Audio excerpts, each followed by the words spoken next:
किसी कॉलेज में पढ़ाई के दौरान इनको किसी लड़की से प्रेम हो जाता है। उसके बाद धीरे धीरे प्रेम वो शादी में बदल जाती है।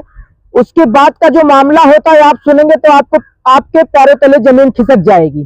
क्या मामला है पूरा आपको इन्हीं से सुनवाएंगे और पूरा बने रहिएगा।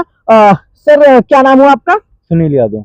सुनील यादव, ये जो आपकी प्रेम कहानी है ये कहाँ से स्टार्ट होती है, कैसे मुलाकात होती है? ये आप देखेंगे तो सबसे पहले मैं और भी बता दूं, आप ये हाथ देखेंगे तो सबसे पहले हाथ देखिए आप, किस तरीके से इनका हाथ है, ये किस कारण हुआ, कैसे हुआ, पूरी कहानी आप सुनिए। क्या मामला होता है पूरा? मामला भैया यही है कि हम जो है क्या नाम है 2024 में कॉलेज में पढ़ते थे, बीए का एग्जाम देने गए थे खपड़ा कॉलेज में। तो वहाँ पे हमारी मुलाकात एक लड़की से होती है। वहाँ पे जो है हम लोग का नंबर एक्सचेंज हो जाता है और धीरे धीरे जो है फोन पे बात होने लगती है। फिर फोन पे बात होने होते एक मतलब जैसे आपसी मीटिंग होने लगती है, जैसे साथ में रहने लगते हैं, 2-4 दिन मीटिंग होना यही सब। उसके बाद बात जो है धीरे धीरे घर तक जाती है। तो घर वालों को हम बताते हैं, वो भी बताती है। तो दोनों धीरे धीरे आपको बात करने के दौरान इनको प्यार हो जाता है। फिर क्या होता है? तो भैया उसके बाद जो है क्या नाम है उस लड़की से जो है हमारी शादी फिक्स हो जाती है। घर वाले जो दोनों घर वाले फैमिली वाले बात करके शादी फिक्स कर देते हैं। ये फैमिली तक बात कैसे पहुंचती है भैया? हम खुद बताए थे। अच्छा, आप अपने घर बताओ, लड़की भी अपने घर खुद बताई। अच्छा, आप भी अपने घर बता देते हैं, लड़की भी अपने घर बता देती है, मुझे वो आप पसंद है और आपको वो पसंद है, ठीक है। तो वही क्या नाम है मतलब वहीं से जो है शादी फिक्स हो जाती है। 20 फरवरी 2025 को हम लोग की शादी फिक्स थी। अच्छा। तो लड़की जो है बीच में मैंने उसे कई लड़कों से बात करते हुए पकड़ा, 2-3 बार उसका फोन पकड़ा, मैसेज पकड़े, कॉल पकड़े। तो वो क्या नाम है जब ये सब मैं फोन वगैरह पकड़ लेता तो वो फोन तुरंत पटक देती थी। एक बार नहीं सोचती थी कि मतलब ये मेरा नुकसान हो रहा है या कुछ भी, तो अपना फोन जो है तोड़ देती थी। मैं कभी भी मतलब सबूत नहीं ले पाया। तो दोबारा ये फोन कौन लाके देता था? दोबारा फोन कोई नहीं लगे देता। जैसे हम लोग की मीटिंग होती थी तो क्या नाम है मतलब जैसे बातचीत करने जाते थे या कॉलेज जाते थे तो लड़की का जैसे मैं फोन चेक करता था, तो कभी कभी होता नहीं है कि आप कोई गलती से मैसेज भूल गए या कोई कॉल हिस्ट्री भूल गए, तो वही सब मैंने ऐसे ही पकड़ा था। तो मैंने अपने घर पे बताया, तो घर वालों ने उसके घर पे बातचीत की। तो मतलब घर वाले थोड़ा गुस्सा हुए, वो रो धो के अपना घर वालों को जो है मनाई। कैसे भी क्या, घर वाले मुझे भी बोले कि ठीक है, एक गलती तो हर कोई माफ करता है, छोड़ो जाने दो। यही सब होने लगा। अब जैसे हर चीज हम घर वालों से खुल के नहीं बोल सकते हैं ना, कि मतलब माँ बाप हैं उतना आप समझते हैं। तो जो है शादी धीरे धीरे नजदीक आती रही, तो लड़की से मेरी बातचीत बहुत कम होने लगी। मतलब बहुत वो नहीं रहा। लेकिन ये है कि हाँ, आप इग्नोर करने लगे शादी। लेकिन घर वालों कह रहे थे कि नहीं, शादी तय है, इज्जत है तुम्हारे हाथ में, मतलब जो भी फैमिली होता है, फैमिली मैटर, वो सब होने लगा। तो धीरे धीरे शादी नजदीक आने लगी। मेरे घर वाले जो है हरियाणा रहते हैं, हरियाणा से वो आए यहाँ पे घर पे कि मतलब चलो ठीक है, शादी का कार्ड वगैरह बांटना है, बहुत सी तैयारियां होती हैं, वो सब करनी है। उसके बाद जो है मतलब आते हैं तो एक दिन मुझे कॉल आता है, शादी से यही 10-15 दिन पहले मुझे कॉल आता है कि भैया जिस लड़की की आपसे शादी थी वो लड़की तो अयोध्या टहल रही है किसी लड़के के साथ, ब्लैक स्कॉर्पियो से, जो है विदाउट नंबर प्लेट स्कॉर्पियो। जो आपको बताया है वो आप लड़की को पहचानता था क्या कि आपसे शादी होने वाली है? जैसे हाँ, पहचानता था। जैसे क्या होता है कि अभी कोई लड़की अगर हमारे लिए देखी गई तो हम अपने दोस्तों को फोटो दिखाते हैं जी, वैसे वो पहचानता था, वो फोटो देखा था हमारे फोन में। तो वो हमको कॉल करके बताया। तो हमको हमने मम्मी से बात की, मम्मी से कहा मम्मी एक बार तुम पूछो कि वो लड़की है कहाँ पे।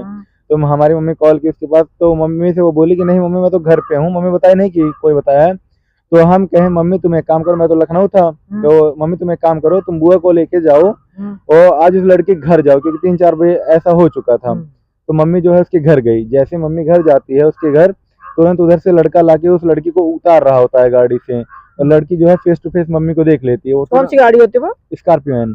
अच्छा, ब्लैक कलर की? जी, ब्लैक कलर। उसके बाद जो है लड़की दौड़ के अपने घर में जाती है और एक कमरे का गेट बंद कर लेती है और मेरे पास कॉल करती है कि सुनील तुम अपनी मम्मी को बुला लो वरना मैं लगा लूंगी और सबको फंसवा दूंगी, कोई नहीं बचेगा। तो जब आपकी मम्मी उन्हें देख लेती है तो ये ऐसा क्यों बोलेगी कि अपनी मम्मी को बुला लो? आपकी मम्मी वहाँ क्या कर लेंगे? आप तो मम्मी तो देखने ही गई थी। मम्मी तो देखने ही गई थी, लेकिन उनकी चोरी पकड़ी गई थी ना, कि वो तो बोली मैं घर पे हूँ, प्लस किसी लड़के के साथ टहल रही थी, तो उसकी चोरी पकड़ी गई, वो डर गई। अब घर वाले तो उस थिंकिंग से ना ही सोचते, अगर वो बोल देती कि मेरा कोई रिश्तेदार है, वो लोग ना ही सोचते। लेकिन उसने ये एक्टिविटी करके बता दिया कि हाँ मेरा उससे कोई गलत रिलेशनशिप है, तो उसने जो है सुसाइड करने की कोशिश, मतलब धमकी दी। हाँ, आपको डरवाया गया कि हाँ, मतलब बवाल और ना लोगों तक बात ना पहुंचे ये सब। तो वो हमसे यही बोलेगा तुमको शादी नहीं करनी है तो तुम मत करो, लेकिन अपनी फैमिली को बुला लो। तो हम भी घर पे मतलब मम्मी से बात की, तो मम्मी जो है इतना सब नाटक देख के डर गई वो बोली ये लड़की आज ऐसे कर रही है, कल को मेरे घर में आ जाएगी, तुम्हारे भैया भाभी तुम्हारे पापा हैं, तो मतलब कल को क्या हो सकता है उसकी कोई वो ही नहीं है। तो मम्मी जो है रिश्ता मना कर दी। उनकी बुआ है, बुआ उर्मिला यादव, तो वो भी ये बोली कि ठीक है जब तुम्हारे लड़की को नहीं करना तो हमको भी नहीं करना है। अच्छा, जब ये शादी मना की जाती है, ये सिर्फ बात ही चल रही थी, इसके बीच में मना की गई, या फिर शादी तय हो चुकी थी तब मना किया गया? भैया शादी तय हो चुकी थी, ये शादी से समथिंग 20 से 25 दिन पहले की बात है। अच्छा, यानी कि डेट उठी थी, इस तारीख को आप दोनों की शादी होनी है। डेट रखी थी, लेकिन जो है शादी के कार्ड नहीं बटे थे। अच्छा, क्योंकि हम मेरे मम्मी पापा हरियाणा से आए ही नहीं थे, शादी कार्ड पहले ये ससुराल जाता है शायद, ऐसा कुछ होता है, कुछ नहीं हुआ था, कार्ड भी नहीं बने थे इनके।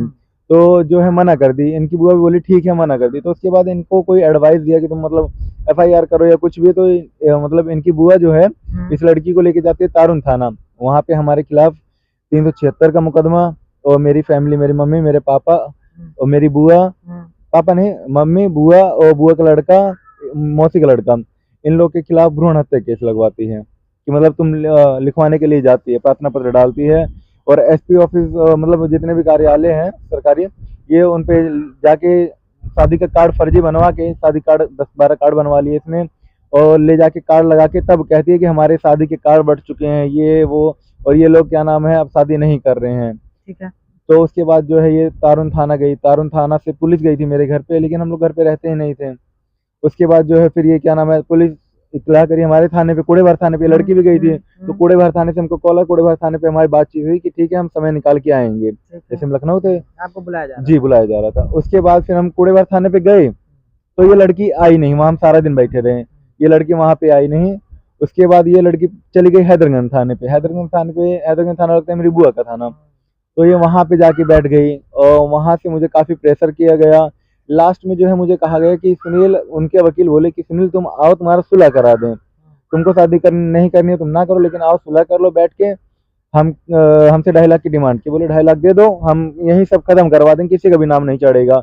अब भाई सब डरे हुए थे, और इतना ये पैसे की डिमांड कौन करता है? रामचंद्र वकील, अच्छा, इनकी तरफ से था कोई। अच्छा, वकील था या दलाल था ये हम नहीं जानते हैं जी, वो करता है। उसके बाद क्या नाम है हमको थाने बुलाया जाता है कि जिन जिन लोग का नाम दायर है आप उन लोग को लेके हमारे पास थाने में आइए, हम आपको सुलहनामा करवा देते हैं।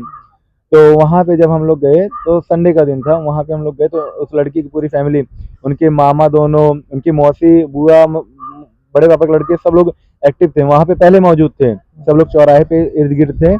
उसके बाद क्या नाम है ये जो मतलब वहाँ के सिपाही थे, ये लोग भी चारों तरफ से हम लोग को बैठाए हुए थे कि या तो तुम आज इससे शादी कर लो, और या तो हम तुम्हारे पर 376 का मुकदमा दर्ज करके अभी तुम अंदर कर देंगे, 10 साल से पहले तुम्हारी जमानत नहीं होगी। ये पुलिस वाले आपके ऊपर दबाव बना रहे थे कि आप इससे शादी कर लो जी, नहीं तो केस लगाकर भेज दिए जाओगे जेल, 376 में आपकी जमानत भी नहीं होगी, ऐसा बोला गया हमको जी।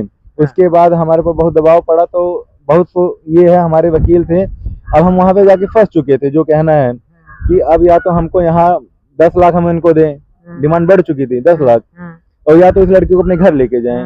तो लास्ट में जो है ये हुआ कि यहाँ से कैसे भी निकलें, जो रियलिटी है, हम कुछ छिपा नहीं रहे, यहाँ से कैसे भी जाएं। हम वहाँ पे हमसे बहुत जबरदस्ती करके एक सादे पेपर पे सुलहनामा बनवाया गया, उसमें हमारे घर वालों के साइन हुए, उस पर पूरा मामला लिखा गया कि क्या नाम है हम शादी करके ले जाए। पीछे में एक मंदिर था, वहाँ पे जो है माला चेंज करवाई गई, ओनली ऑन फूल माला, और उसकी फोटोग्राफ्स हैं, और वही फोटो लगा के एक सादे पेपर पे सुलहनामा हो गया, और उस लड़की को जो है हमारे साथ घर भेज दिया गया। कहा गया कि तुम लेकर जाओ, और ले जाके इससे कल कोर्ट मैरिज कर लेना। मतलब बहुत डराया धमकाया गया हमको जो है, तो हम लड़की को घर लेके आए, घर पे लाके हम जो है आप अपने घर लेकर चले आते हैं लड़की को? बहुत दबाव में हमको अपने घर लेके आना पड़ा, तो हमको प्रेशर किया गया कि तुम मतलब जैसे प्रोग्राम किया जाता है प्रोग्राम करो। हम प्रेशर में आके बहुभोज भी किए हैं, जो हमारा 12 पुरवा लगता है, 12 पुरवा हम बुलाए हैं, 12 पुरवा खाना खिलाए हैं, बहुभोज खिलाए हैं हम। लेकिन उसके बाद जो है हमें प्रेशर हुआ कि तुम कोर्ट मैरिज करो, तो हम कोर्ट मैरिज करने के लिए साफ मना करके हम कहें तुम हमको दोबारा ले चल के बैठा लो, लेकिन हम कोर्ट मैरिज नहीं करेंगे। तो हम कोर्ट मैरिज नहीं किए, हम उसका विरोध किए। फिर जो है लड़की जो है 4-5 दिन रही वहाँ पे हमारे घर पे। उसके बाद जो है ये बोली कि क्या नाम है हमारे घर से किसी को बुला रही हूँ मैं, मुझे अपने घर जाना है। तो ये अपने घर गई, अपने घर से बुलाई अपने भाई को, ये अपने घर चली गई। वहाँ जाने के बाद ये हमारे घर नहीं आई, मेरे घर वाले पानीपत चले गए। मैं लखनऊ रह के टैक्सी चलाता हूँ, मैं लखनऊ चला गया। ये लड़की 1 हफ्ते बाद होली बाद मेरे पास कॉल करती है कि मुझे 10,000 की ज़रूरत है, मैं लखनऊ आई हूँ, अपनी सहेली के पास शिफ्ट हो रही हूँ, मुझे शिफ्टिंग के लिए 10,000 रुपये चाहिए। तो मैंने इसे 10,000 देने से मना कर दिया। इसने क्या किया, अपने नज़दीकी थाने पे जाके मेरे खिलाफ कंप्लेन कर दी कि सुनील हमको ऐसे ऐसे हमारा थाने पे मैटर हुआ है और सुनील हमको लखनऊ बुलाए, बोले कि आओ तुमको साथ रखेंगे। ऐसा हमारा कोई बात नहीं हुई थी कि हम साथ रखेंगे। उसके बाद ये कंप्लेन की, बोले कि हमको साथ रखने के लिए बोले थे और यहाँ बुला के हमको छोड़ दिए हैं। तो ऐसी बात हुई, हमको पूरा मतलब आपको झूठा फंसा दी वहां पर, अपने आप जाती है उसके बाद। अच्छा, ये जो आपसे बात होती है, क्या इसका साबूत, क्या रिकॉर्डिंग? तमाम लोग सवाल उठाते हैं, अगर आप जाएंगे तो ऐसे मुंह से कोई मानेगा नहीं, है ना? आप बता रहे हैं, तो ये रिकॉर्डिंग क्या आपके पास है या? भैया जैसे कि आजकल जितने भी नए फोन आ रहे हैं, इन फोन में अगर आप जैसे रिकॉर्डिंग चालू करेंगे तो तुरंत सेकंड पार्टी को पता लग जाता है कि आप रिकॉर्डिंग चालू कर रहे हैं। जैसे ही हम रिकॉर्डिंग चालू करते थे तुरंत जो है कॉल कट हो जाता था। मेरे पास एक 42 मिनट की रिकॉर्डिंग पड़ी है जिसमें पूरा चिट्ठा है, इनका वकील इनसे बोला। नहीं, जो ये आप बात बता रहे हैं कि फोन आता है, ऐसा करता है, अगर मान लीजिए, मैं मानता हूँ, ठीक है, क्योंकि आप फोन पर बात कर रहे हैं, कई सवाल ऐसे होते हैं फोन पर मैं बात कर रहा हूँ, अगर मुझे उनसे बात नहीं करनी है तो मैं रिकॉर्डिंग, जैसे मुझे खतरा है उनसे, मैं रिकॉर्डिंग से बात करूंगा। अगर रिकॉर्डिंग से बात करूंगा, हो सकता है आपका भी बचत हो जाए, क्योंकि लोग मानेंगे ही नहीं ऐसा। अगर आपको उससे बात नहीं करनी होगी तभी वो फोन काट देगी, क्या मतलब है? आपको रिकॉर्डिंग लगा के बात करनी चाहिए थी, क्योंकि अब ऐसे आप कह रहे हैं तो ऐसे कौन मानेगा? कोई मानने वाला ही नहीं है। मेरे पास भैया एक रिकॉर्डिंग पड़ी है, उस लड़की में इसने खुद से कहा है कि मतलब तुम 6 महीने मुझे परेशान मत करो और जैसे मैं कहती हूँ वैसा करो, मेरे घर पे मत बताना कि मैं तुम्हारे साथ नहीं हूँ और मैं तुम्हें 6 महीने बाद डिवोर्स दे दूंगी। वो रिकॉर्डिंग मेरे पास है, फोन में नहीं है, मेरे लैपटॉप में पड़ी है। वो रिकॉर्डिंग मेरे पास उपलब्ध है। जब मैं उसको रखा हूँ, जब मुझे कोर्ट में जरूरत पड़ेगी इस चीज की तो मैं बिल्कुल सबूत के तौर पे वहां पे रखूंगा। मेरे पास 50 वीडियो पड़ी हैं इनकी, होटलबाजी की, और ये जो बाहर घूमने जाती हैं, यासी करने जाती हैं, 50 वीडियो में रखा हूँ। मेरे लैपटॉप में जो है पड़ी है ये सब डाटा, क्योंकि मैं फोन में लेके नहीं चलता हूँ। ये सब मैं सोचा हूँ कि थाने में देने से कोई मतलब नहीं है, सब कोर्ट में मैं रखूंगा। फिर आपके घर चली जाती है, उसके बाद रहती है 4 दिन, उसके बाद क्या होता है? उसके बाद ये लखनऊ चली जाती है, वहां रह बिना बताए घर के, बिना इजाजत के आपके घर से लखनऊ चली जाती है? मेरे घर से नहीं, अपने घर से जाती है। अच्छा, वो अपने घर, आपके घर से कब जाती है? मेरे घर से वो 4-5 दिन रहने के बाद अपने घर जाती है। फिर वहां से होली के बाद ये बोलती है कि मैं जा रही हूँ सुनील के पास, लेकिन मेरे पास नहीं आई थी ये लड़की। मैं वहां पे जहाँ पे रहता हूँ, वो भी पुलिस में है अंकल, उनके रूम पे रहता हूँ, बाकायदा सीसीटीवी कैमरा लगा हुआ है वहाँ पे। जी, वहाँ पे सीसीटीवी कैमरा लगा हुआ है, ऐसा कोई आएगा तो वहाँ से सीसीटीवी फुटेज भी निकलेगा मेरा। तो ये सब तमाम चीजें जो आप बता रहे हैं, ये सब फुटेज आपने निकलवाई है? जी, वहाँ पे है, मेरे पास कैमरा लगा हुआ, मैं निकलवा सकता हूँ। फिर क्या होता है, लखनऊ में जाती है? तो ये लड़की लखनऊ में रह के जब इसको पैसे की जरूरत पड़ती है तो ये मेरे पास फोन करेगी, मैं पैसे के लिए मना करूंगा तो जाएगी थाने में लिखा देगी कि क्या नाम है, मेरा हाथ तोड़ दिया मेरे पैर। इसने लखनऊ रह के मेरे कोड़ेभर थाने पे कंप्लेन किया था, अरविंद सिपाही थे, उनके पास कॉल करके कहती है कि सुनील ने मेरा जो है हाथ तोड़ दिया है। उनको जाके उनके घर से ये फोन से कहती है उन्हें? और अरविंद सिपाही जो मेरे पास कॉल करते हैं तुरंत कि सुनील कहाँ हो, वो मेरे घर चले गए थे। बिना तहरीर के, बिना, यानी कि एक फोन से आपके घर चले जाते हैं बिना इंस्पेक्टर के इजाजत के? जी, वो सिपाही आपके घर चले जाते हैं। फिर क्या होता है? उसके बाद घर पे तो मैं था नहीं, तो मेरे पास कॉल करते हैं, सुनील क्या मामला है, तुम उसका हाथ कहाँ तोड़ दी हो? हम कहें सर पहले तो आप अगर हाथ तोड़े तो आप उससे फोटोज मंगाइए, भाई प्लास्टर बंधा होगा या गर्म पट्टी कुछ ऐसा तो होगा। तो जब वो मंगाते हैं तो बाद में पता चलता है कि वो लड़की झूठ बोल रही थी। फिर उसके बाद तो कोई आगे बात ही नहीं बनती, वो फोन ही नहीं रिसीव करती है उनका।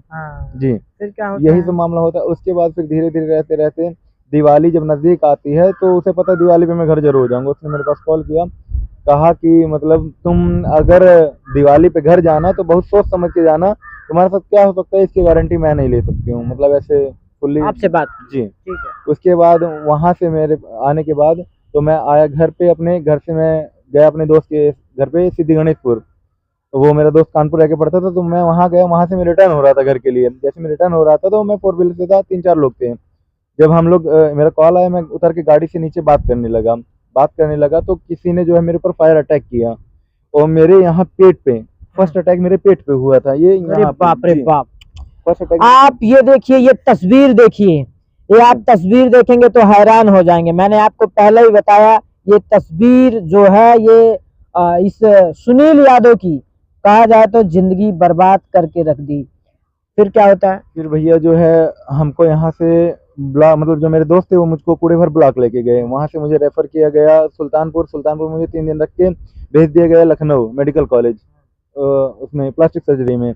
वहाँ पे मेरा ट्रीटमेंट चल रहा था। तो जैसे इन्हीं सब कारणों की वजह से जो ये इतना, कम से कम मेरे खिलाफ 20-21 जगह कंप्लेन किया है इस लड़की ने और मेरे फैमिली के खिलाफ। अच्छा, ये बार बार कंप्लेन देना उस थाने में इतना पीछे क्यों पड़ी है?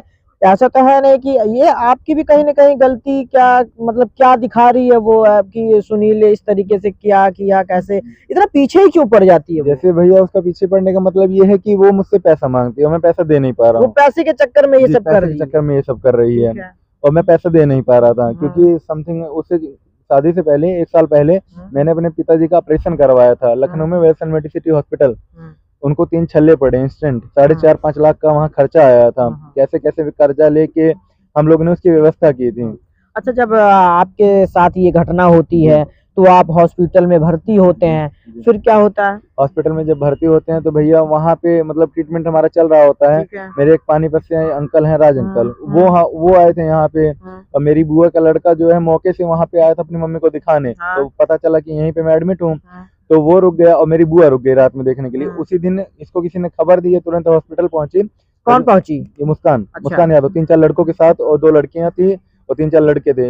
ये सब पहुंचे वहाँ पे और पहुंच के जो है जैसे मेरा जो बेड था मतलब एक अलग कैबिन टाइप में बना रहता है, तो वहाँ पे जाना अलाउ नहीं रहता, सिर्फ एक लोग जा सकते हैं। तो ये वहाँ पे आई, तुरंत गेट खोल के आई, मेरे इसी पेट पे बैठ गई। अच्छा, इसी जख्म पे बैठ जाती है? जख्म पे बैठ जाती है। मेरा ये हाथ जो है पूरा बंधा हुआ था, बैंडेज था, पैर बंधा हुआ था, ये भी इसमें वीगो लगा हुआ था, मुंह पे ऑक्सीजन में कुछ कर नहीं सकता था। बहुत मतलब दर्द इतना था कि बर्दाश्त नहीं हो रहा था। बहुत मैंने कोशिश करने के बाद ऑक्सीजन जो मास्क निकाला, कैसे भी वीगो हिल गया था मेरे तो कुछ, मैं बहुत तेज से चिल्लाया। तो वहाँ का जो स्टाफ, नर्सिंग स्टाफ था, वो तुरंत वहाँ पे आया और उन्होंने पूछा।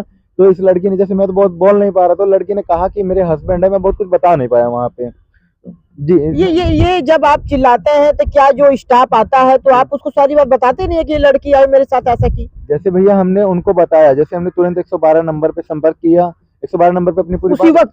उस वक्त नहीं, नेक्स्ट डे मॉर्निंग में। जो मैं जानना चाहता हूँ, जैसे आप हॉस्पिटल में भर्ती थे, वो लड़की आती है, आपके जख्म पर बैठ जाती है, आप ऑक्सीजन जो लगा होता है निकालते हैं, उसके बाद चिल्लाते हैं, उसके बाद स्टाफ तो अंदर आया होगा ना? अंदर आया था। तो उसके बाद उसको सारी बात आपने बताया नहीं? स्टाफ जो है, मुझे इतना डर था कि स्टाफ ये सब बात पूछने की हालत में नहीं था ना मैं बताने की। मुझे तुरंत 2-3 इंजेक्शन दिए गए ताकि जिससे मेरा दर्द कम हो सके, मुझे राहत मिल सके। मेरी सेकंड लेयर तक जली हुई है। अच्छा, जब चिल्लाए तो आपने उसको, यानी कि अपनी बात पूरी उस स्टाफ से रख नहीं पाए? हम समझ नहीं पाया मतलब क्या हुआ? वो यही सोचा कि आपको दर्द हो रहा है तो उसने और ट्रीटमेंट शुरू कर दिया। और ट्रीटमेंट शुरू कर दिया। उसके बाद जो है मुझे धीरे धीरे जो है नींद आने लगी। तो फिर मैं सुबह जब होश में आया तब मैंने 112 नंबर पे कॉल किया और हेल्प मांगी वहां से, क्योंकि लड़की नेक्स्ट डे फिर आई सुबह। मतलब क्या नाम है। तो क्या ये सब बात जब हॉस्पिटल में ठीक हो गए तो क्या आपने फिर ये बात कहीं रखी थी? बताया था। कहाँ पर? वहाँ पे जो गार्ड बैठते हैं गेट पे एंट्री की, हमने वहाँ पे उस लड़की की फोटो तक दी थी कि आप इस लड़की को एंट्री मत दीजिएगा अंदर। उन्होंने मामला पूछा, हमने पूरा मामला बताया। फिर जो सिपाही आए थे वो सिपाही भी उनसे बताए और लड़की से सिपाही बात भी किए थे। हाँ, सिपाही से भी लड़ी थी। जो 2 सिपाही आए थे उनसे भी वो लड़ी थी। और उसके बाद क्या नाम है, मतलब फिर ये लड़की का आना जाना बंद हो गया था। लेकिन ये लड़की, जैसे मेरी बुआ थी बाहर, तो उनको धमकी दी, बोली कि क्या नाम है, देखने तो आई हो, एक बार मुकदमे से बची हो, दोबारा मुकदमा लगवाना चाहती हो क्या?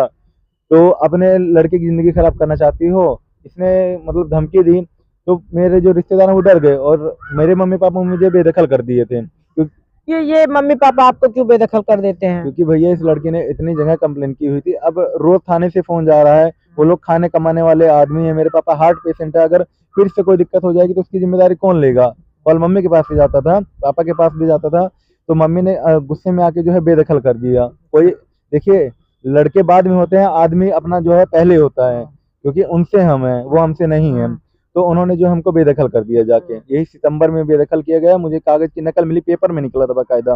वहाँ पे मेरे फ्रेंड हैं, उन्होंने मुझे पेपर की फोटो भेजी, पानीपत जागरण करके पेपर था, और उसमें पेपर की फोटो भेजी, उसमें ये सब कुछ था। तो मैंने कॉल करके अपने घर पे पूछा भी, तो उन्होंने कहा कि हाँ, हम कब तक परेशान रहेंगे। उसके बाद से उन्होंने मेरा कॉल उठाना बंद कर दिया। जबकि मैं जला था तब भी वो लोग मुझे देखने नहीं आए थे। हालांकि अब थोड़ा बहुत बातचीत होती है, जो रियल है, थोड़ा बहुत बातचीत होने लगी है, क्योंकि माँ बाप हैं, कॉल करके हालचाल ले लेते हैं। बाकी अभी भी कोई ऐसा रिश्ता नहीं है हम लोग के बीच। तो ये जो लड़की है उससे क्या बातचीत अभी होती है कि नहीं होती है? उससे भैया बातचीत नहीं होती है।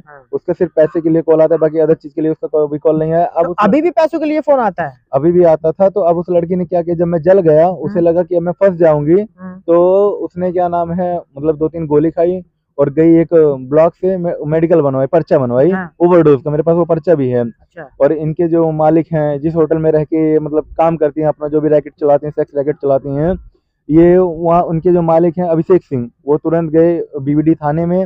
वहां जाके उन्होंने मेरे खिलाफ एक तहरीर दे दी। जी। अभिषेक, और आप वहाँ थे भी नहीं? सॉरी, अभिषेक सिंह नाम था उनका। नहीं, जिस होटल में वो खाई है हाँ। वहाँ तो कैमरे लगे होंगे? कैमरे लगे थे। तो आप वहाँ की एंट्री, आप ये सब निकलवाए कि देखिए जी हम यहाँ आए नहीं है? जैसे भी उन्होंने तहरीर क्या दी थी, उन्होंने तहरीर दी थी कि जो इनके मतलब मुस्कान के हस्बैंड है वो इनको रख नहीं रहे हैं, और ये बहुत दिन से टेंशन में है। अच्छा, ये चीज जी, ये सब लिखवाया था। और ये जो मतलब मुस्कान जो ये सब कुछ की है अपने मतलब सुनील के दबाव में आके की है, इसकी जिम्मेदार सिर्फ और सिर्फ सुनील है। अच्छा, दबाव। तो मुझे वहां से थाने से फोन आया, आशीष कुमार सिपाही का नाम है, सिपाही मेरे पास कॉल किए, बोले ऐसा ऐसे है। ये किस थाने का है? ये बीबीडी थाने में, अच्छा, बीबीडी पड़ता है। ठीक, हाँ। तो वहां से हमको कॉल आया, हम सारा मैटर बताए, वो बोले ठीक है, बाकी अगर देख लीजिए, आप आ जाइए एक बारी।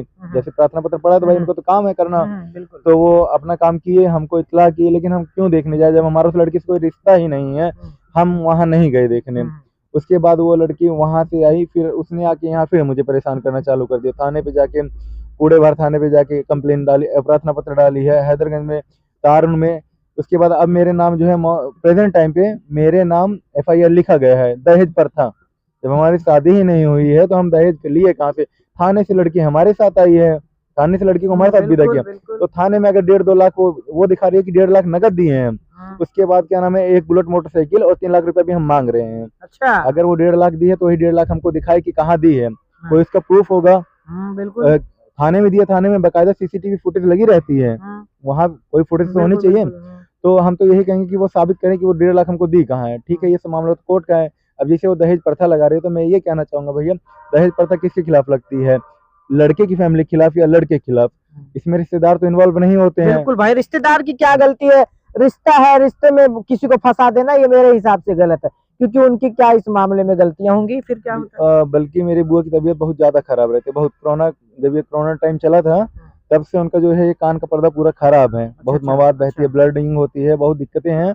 लेकिन तब ये लड़की उनको परेशान करने के बाद ने अब फिर क्या की है, उनकी मतलब मेरी बुआ का नाम लिखाई है, मेरा नाम। फिलहाल कुल मिला के तो आपके रिश्तेदारों को उसमें फंसाया जाता है, इनको फंसाया। फिलहाल अब क्या प्रकरण चल रहा है? अब प्रकरण यही है, मेरे नाम मुकदमा दर्ज है। अब मतलब थाने से कॉल आया था। अब देखिए, मुकदमा वही हमको लड़ना है, अब हम कर ही क्या सकते हैं। हमने तो कई बार प्रार्थना पत्र दिया, लेकिन हमारे प्रार्थना पत्र पे तो निस्तारण लगा दिया जाता है। आखिर ये सरकार जो है ये सिर्फ लड़कियों के लिए बनी है। अच्छा, तो ये आपको आपके रिश्तेदारों को क्यों फंसा देती है? जो भैया मेरा सपोर्ट करेगा वो उसका विरोधी रहेगा, उसके खिलाफ FIR पड़ेगी। ऐसे हिसाब से हम आपकी सच्चाई खबर दिखा रहे हैं, हमारे खिलाफ भी पढ़ सकता है। पढ़ सकता है? जी बिल्कुल पढ़ सकता है। ऐसा करेंगी वो? अगर मुस्कान यादव देख ले रहे हैं, मैं गारंटी के साथ कह सकता हूँ आपके विरोध में वो जरूर कुछ ना कुछ करेंगी। जी, इतना दावे के साथ कह सकता हूँ। अब मेरे भैया भाभी तो रहते ही नहीं है, कि खाली एक रिश्ता है हमारा। भाई मेरे सगे भाई हैं, भाभी हैं, मुझसे कोई मतलब नहीं रखते हैं, कॉल हिस्ट्री चेक करवाएंगे, कभी बात ही नहीं होती है। लेकिन उनका भी नाम लिखा दिए। वो लोग बेचारे गुड़गांव में रह के कमाने खाने वाले आदमी, बताइए उनका नाम लिखाने का क्या मतलब था? और बुआ का लड़का मेरा इलाहाबाद रह के तैयारी करता है। अच्छा सुनील जी, मैं एक बात और आपसे जानना चाहूंगा, जब ये आपके ऊपर ये जो आप बता रहे हैं कि मेरे ऊपर हमला कराया जाता है, तो ये सब चीज आप पुलिस थाने में जाते हैं, तहरीर देते हैं क्या? मतलब उस समय क्या करते हैं? जैसे कि उस टाइम का प्रोसेस कुछ ये था कि जब मैं जला तो तुरंत मेरे साथ 3-4 लड़के थे, मेरे दोस्त थे, सब दूर दूर रह के पढ़ाई करते हैं, सब लोग इकट्ठे हुए थे। तो वो लोग काफी मतलब सबसे पहले प्रक्रिया ये रही कि वो लोग अपना कपड़ा उतार के मुझे मतलब बुझाने की कोशिश की। मेरी आग जो है पूरे कपड़े में लग गई थी, मैं पूरा निशानियत थी। जी। उसके बाद वो लोग बुझाने लगे, बुझाने में कई लोग के उन लोग के हाथ भी जले हैं। उसके बाद वो लोग मुझे ब्लॉक लेके गए, ब्लॉक से लेके चले गए सुल्तानपुर। और जो है उस टाइम मेरे साथ कोई था नहीं, मेरी फैमिली नहीं थी, मेरी फैमिली में कोई भी नहीं था।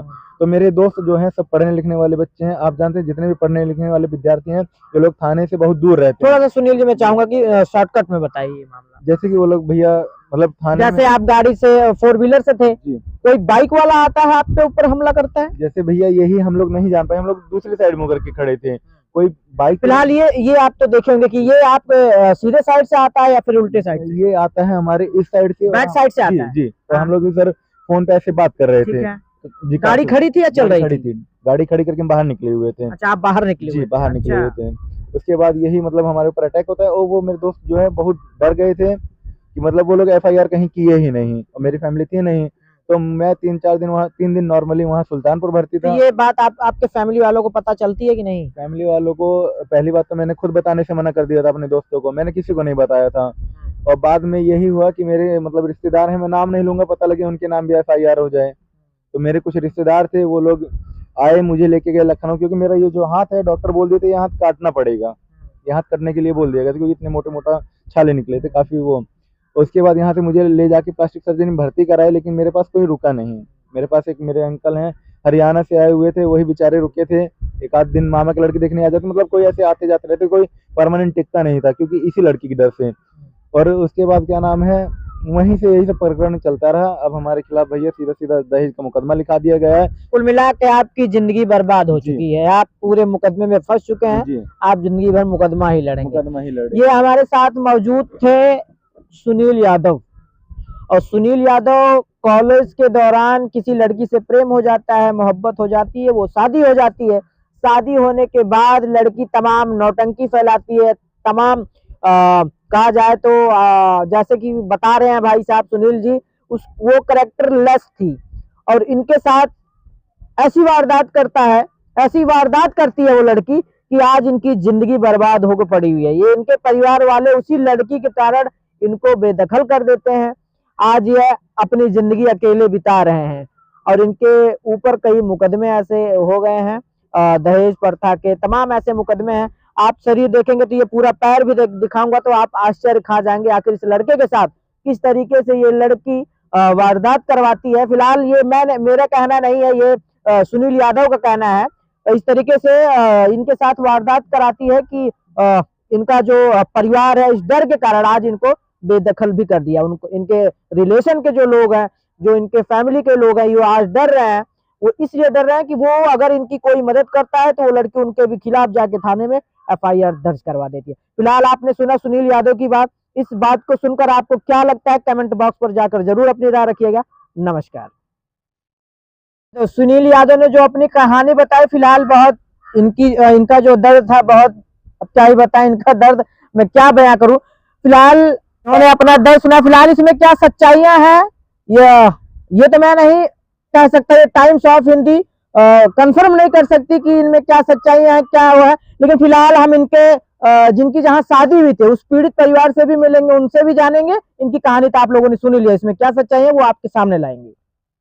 कैमरे के पीछे सहयोग कर रहे हैं हंसी वजह शर्मा की रिपोर्ट सुल्तानपुर।